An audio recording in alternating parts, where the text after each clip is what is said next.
किसी के बंधुआ मजदूर बन जाइएगा, चाहे लालटेन पे बनिए, भाजपा के बनिए, प्रशांत किशोर के बन जाइए। अगर मैं जान जाऊंगा कि मैं काम करूं या न करूं, अमरीना सिराज या इनके परिवार, इनके घर वाले हमें को वोट देंगे, तो मैं आपका काम क्यों करूंगा? लोकतंत्र में तो आप नेता के मन में डर होना चाहिए ना कि मैं काम नहीं करूंगा तो मुझे जनता वोट नहीं देगी। लेकिन मुसलमानों के नजरिए से और समाज के कई अन्य वर्गों के नजरिए से नेताओं के मन में बिहार में ये बात है कि मैं काम करूं या न करूं, या लालू के डर से भाजपा को हमको वोट देंगे ही देंगे, या लालू जी समझते हैं, लालटेन वाले समझते हैं कि भाजपा के डर से मुसलमान मुझे वोट देगा ही देगा। अब इससे स्थिति से आप निपटेंगे कैसे? आपको मेरी बात सुनने की जरूरत नहीं। मैं हमेशा कहता हूं मुसलमान भाइयों को कि आपको जो बातें आपके कौम में पैगंबर साहब ने बताई है सामाजिक राजनीतिक नजरिए से, उन बातों को जरा एक बार गौर से देखिए, समझने का प्रयास तो कीजिए। पैगंबर साहब ने कहा कि जिस कौम को अपने रहनुमाओं की समझ न हो, उसके ऊपर जालिम हुक्मरानों को मुसल्लत कर दिया जाता है। तो मेरे भाई, अगर आज के हुक्मरान जालिम हैं, तो कहीं ना कहीं आपसे, आपके कौम से, अपने रहनुमाओं को चुनने समझने में गलती हुई है, तभी तो ये स्थिति बनी है। और ये बात मैं नहीं कह रहा हूँ, ये बात तो आपके पैगंबर साहब ने बताई है आपको। आप जब उनकी बात नहीं मान रहे हो, तो आप प्रशांत किशोर की क्या बात मानोगे? आपने कहा कि हम डर से वोट दे देते हैं। मुझे तो जो मुसलमान मिलते हैं वो यही कहते हैं कि भैया हम अल्लाह को छोड़कर किसी से नहीं डरते। लेकिन आपने ठीक कहा कि आप मुंह से तो कहते हैं कि अल्लाह को छोड़कर किसी से नहीं डरते हैं, लेकिन भाजपा का डर इतना आपके मन में बैठा दिया गया है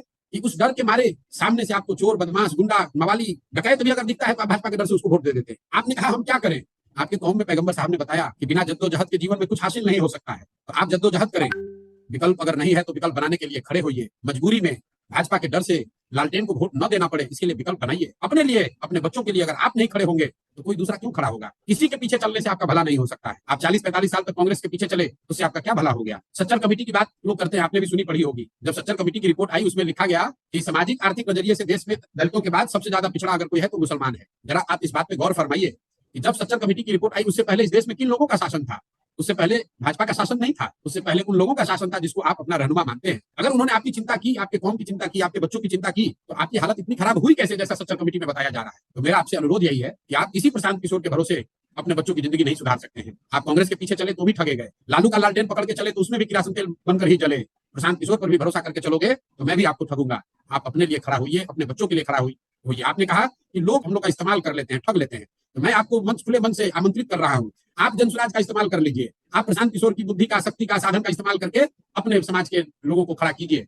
हम तो आपको खुला ऑफर दे रहे हैं, लेकिन आप अगर अपने बच्चों के लिए भी खड़ा नहीं होइएगा, अरे कम से कम इतनी समझ तो आपको होनी चाहिए कि आप मेरा इस्तेमाल कर ले। हम तो आपको वो भी अवसर दे रहे हैं, वो भी आप नहीं करना चाहते हैं। अगर इस्तेमाल नहीं होना चाहते हैं तो अपने बच्चों के लिए खड़ा होइए, जनसुराज की इस व्यवस्था का फायदा उठाइए। लोग हमारे विषय में क्या कहते हैं कि प्रशांत किशोर को और कुछ आए चाहे नहीं आए, इस आदमी को चुनाव लड़ाने आता है, इसको राजनीति की समझ है। मैं आपको आमंत्रित कर रहा हूं, आपके जरिए आपके समाज के अच्छे लोगों को आमंत्रित कर रहा हूं। आप आइए, अपने समाज से जो काबिल लोग हैं, जो आपको धोखा न दे, जो जिस पर आपका भरोसा हो, जो आपके बच्चों के लिए लड़ाई लड़े, उनको आप इस व्यवस्था से जोड़िए।